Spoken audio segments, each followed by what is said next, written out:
I still remember the sound, before I remember the sting. Not the music, not the laughter, not even the crystal glass shattering against the marble floor. It was a woman's voice, cracking with desperation. I should be his wife. Then came the splash. Cold red wine soaked through my ivory dress, dripping slowly onto my shoes as an entire ballroom fell silent. Hundreds of eyes turned toward me. No one moved. No one breathed. And while the woman who had thrown the glass stood there shaking, tears streaming down her face, everyone looked at me, waiting to see if I would scream, cry, humiliate myself. Instead, I looked at the man standing beside me. The man who was supposed to become my husband in 3 weeks. I held his eyes for exactly 5 seconds.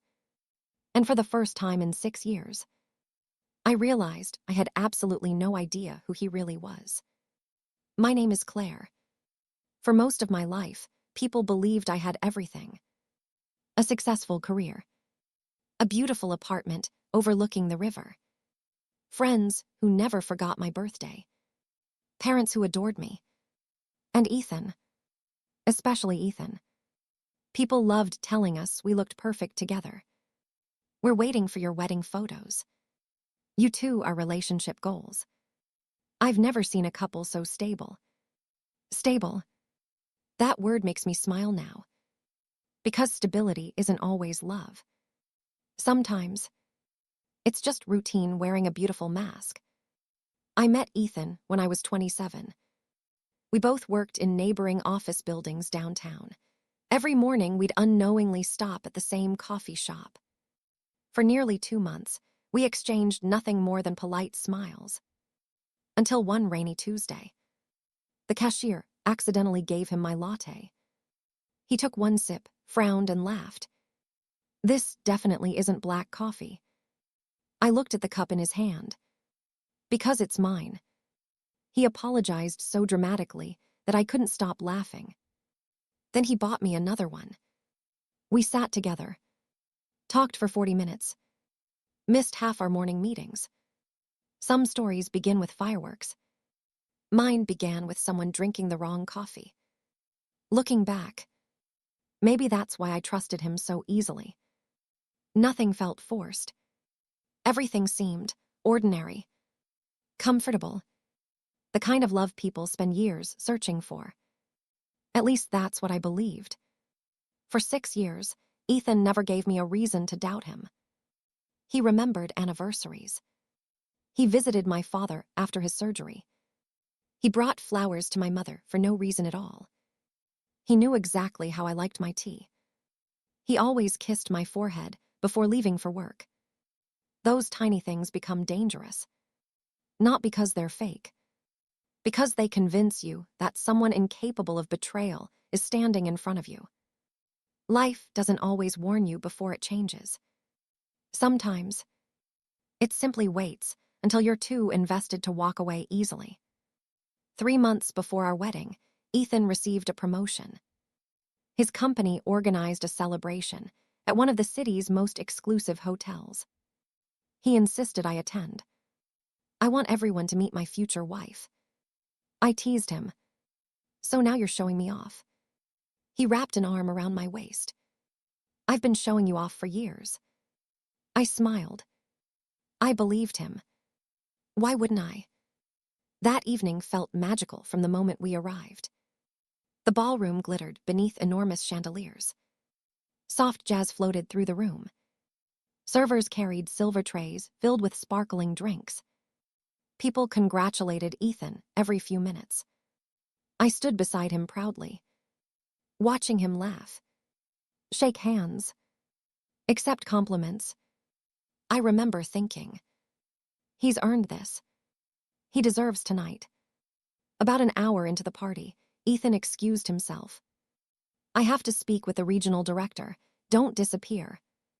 I'll survive 5 minutes. He kissed my cheek and disappeared into the crowd. I wandered toward the dessert table. That's when I noticed her. She couldn't have been older than 30. Elegant black dress. Barefoot. Her heels dangling from one hand. mascara smudged beneath swollen eyes. She looked completely out of place, like someone carrying a storm into a room full of sunshine. At first, I assumed she'd had too much to drink. People around her whispered quietly. No one approached. She kept scanning the crowd, searching, waiting. Then her eyes landed on me. She stared, not with anger, not immediately, more like recognition, as if she'd been looking for someone and had finally found them. She started walking, slowly, purposefully. I smiled politely. Are you all right? She stopped less than 3 feet away. Her breathing was uneven. You. Her voice trembled. You're Claire. It wasn't a question. Yes. She laughed.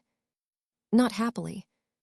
The kind of laugh people make right before tears take over. So, she whispered, you're real.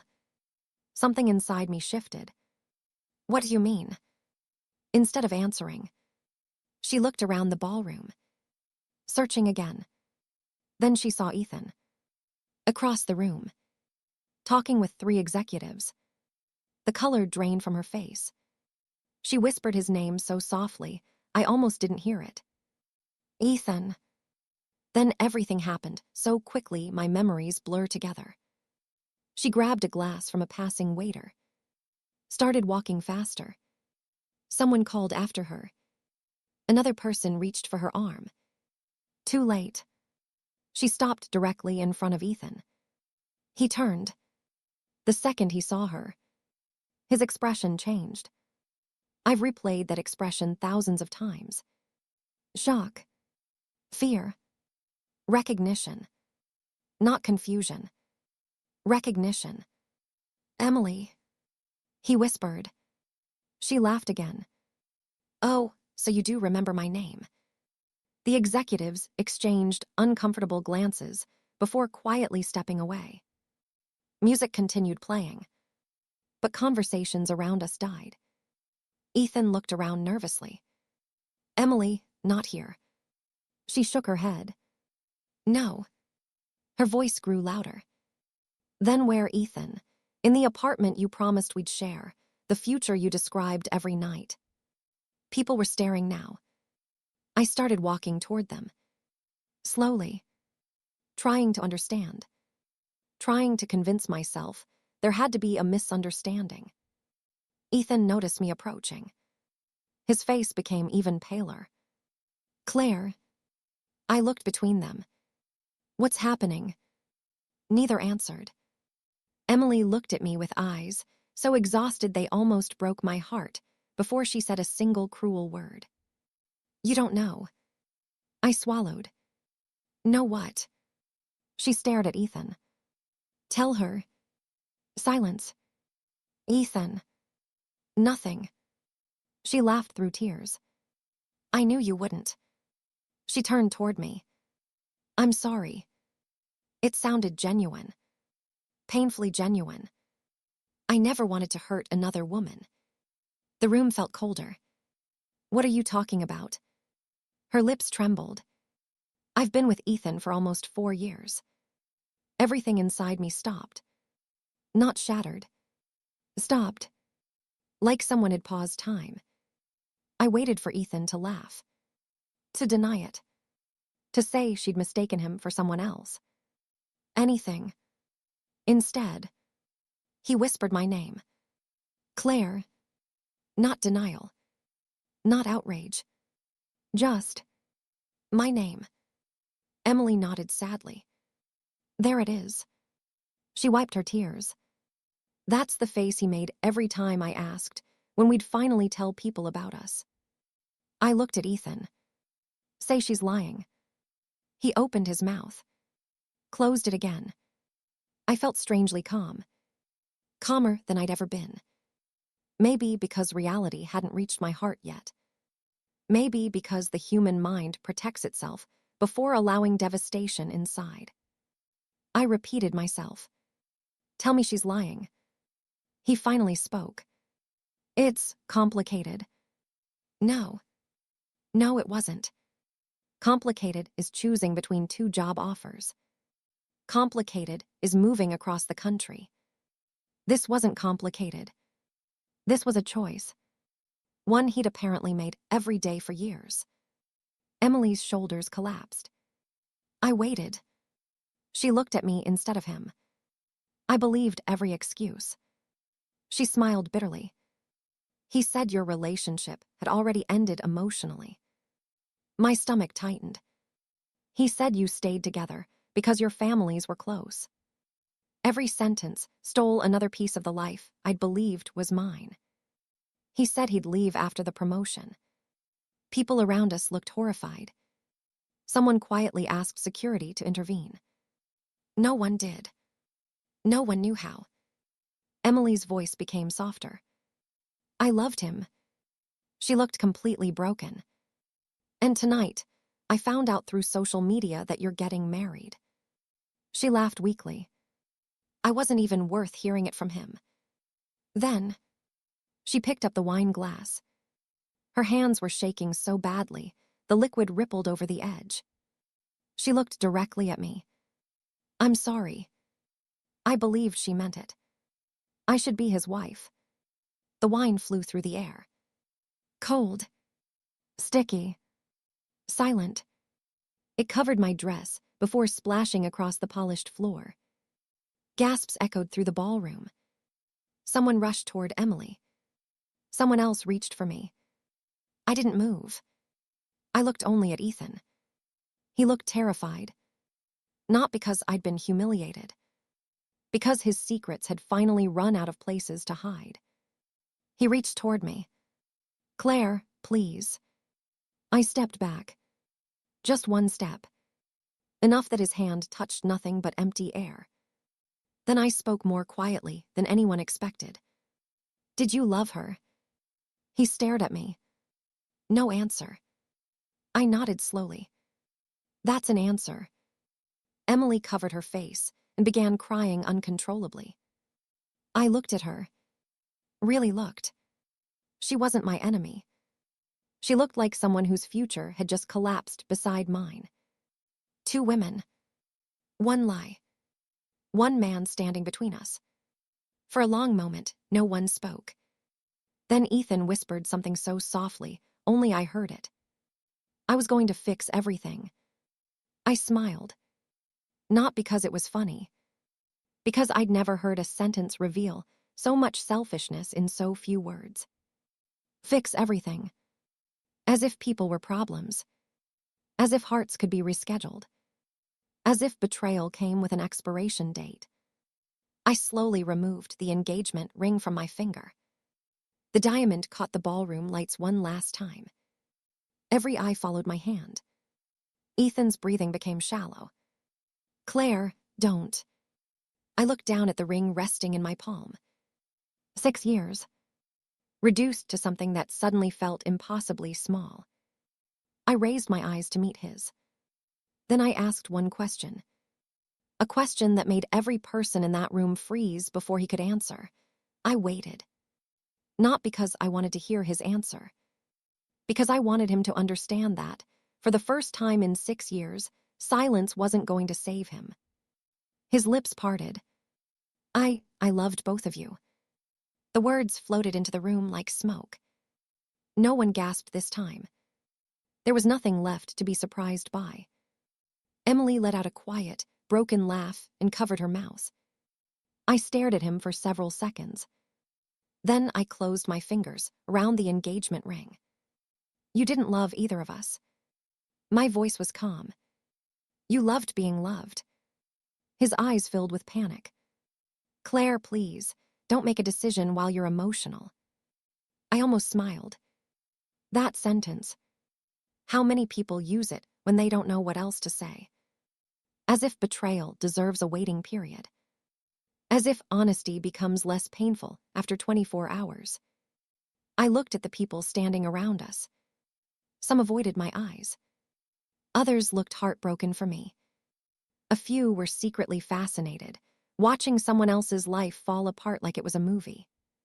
Then I looked back at Ethan. I've never been more clear. I placed the ring into his trembling hand. It belongs to someone who still believes promises are enough. His fingers instinctively closed around it. For a second, neither of us moved. Then I stepped past him. He reached for my wrist. "Please, don't leave like this." I gently pulled away. "No."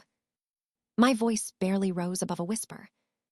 "I'm leaving exactly the way I arrived." He frowned. "What do you mean?" "With my dignity." I walked toward the exit. Behind me, I heard Emily crying. I hesitated, just for a heartbeat. Then I turned around. Not toward Ethan. Toward her. Everyone watched as I crossed the ballroom again. Emily looked terrified when I stopped in front of her. "I'm so sorry," she whispered. "I never wanted to hurt you." "I know." She blinked. "I didn't know about you until tonight." "I believe you." Fresh tears rolled down her face. "I feel so stupid." "So do I." For the first time that evening. We both smiled. Not because anything was funny. Because pain has a strange way of making strangers understand each other. I reached into my purse and handed her a clean handkerchief. She looked at it like she'd never received kindness before. "This isn't your fault," I said softly. "You were lied to." I touched my own chest. So was I. Behind us, Ethan whispered my name again. Neither of us turned around. I left the ballroom without another word. The hotel doors closed behind me. The cool night air hit my face. Only then. Only after I was completely alone. Did my legs give out? I sat on the stone steps outside the hotel, still wearing a dress stained dark red with wine. People walked past. Some recognized me from inside. Nobody stopped. I was grateful. Sometimes compassion sounds exactly like silence.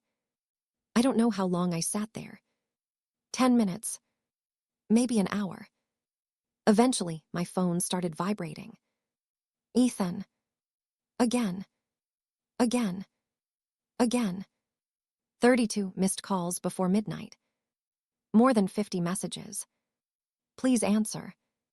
"Let me explain." "It isn't what you think." "I love you." "Please don't do this." I read every message. Not because I believed him. Because I wanted to remember how desperate someone becomes when they finally lose control. I didn't reply. Instead, I opened my parents' contact. My mother answered on the second ring. "Sweetheart, is everything all right?" I tried to speak. Nothing came out. She immediately knew. "I'm coming. You don't even know where I am." "I don't need to." 45 minutes later, my parents arrived. My father didn't ask questions. He simply took off his suit jacket and wrapped it around my shoulders. My mother held my face in her hands. Then she hugged me. I cried for the first time. Not loud. Not dramatically. Just quietly. Like someone mourning a future that no longer existed. The next morning, I woke up in my childhood bedroom. The wedding dress hanging in my apartment suddenly felt like it belonged to someone else. The florist called. The caterer emailed. Guests texted about travel arrangements. Reality doesn't pause for heartbreak. It keeps sending reminders. By noon, Ethan was outside my parents' house. I watched him through the upstairs window. He looked exhausted. His shirt was wrinkled. His hair was a mess. For years, seeing him like that would have broken my heart. Now, I just felt tired. He rang the bell. My father answered. "I need to see Claire." "No." "Please." "No. I love your daughter." My father looked at him quietly. Then he said something I will never forget. "No, son." He wasn't angry. He wasn't shouting. He simply sounded disappointed. "You love being forgiven." He closed the door. I watched Ethan remain on the porch for nearly an hour. Eventually, he left. A week later, I returned to my apartment. It felt unfamiliar. Half of Ethan's belongings were still there. His books, his favorite coffee mug, the blue sweater he'd forgotten months earlier. Every object carried a memory. I packed everything into boxes. Not because I hated him, because healing needs space. When he came to collect his things, I made sure my friend Olivia was with me. Not because I was afraid, because I no longer wanted private conversations with someone who had become a stranger. He stood in the doorway, holding the first box. "I've started therapy." I nodded. "I hope it helps." "I ended things with Emily." I looked at him. "That wasn't for me to know. I wanted you to know I chose you." I couldn't stop the sad smile that crossed my face. "You still don't understand." His eyebrows pulled together. There was never supposed to be a choice. The room became painfully quiet. He lowered his head. "I know I ruined everything." "Yes. I'd do anything to fix it." "You can't." His eyes filled with tears. "I've changed." "Maybe." I honestly hoped he had. People can change, but change doesn't erase consequences. "I forgive you." His face lifted with hope. But forgiveness isn't permission to come back. Hope disappeared just as quickly. "I don't hate you, Ethan." That surprised him. "I don't carry anger anymore." "What do you carry?" I thought for a long moment. "The truth." He picked up the last box. Before leaving, he looked back one final time. "I'll always love you." I answered honestly. "I hope one day you learn what that really means."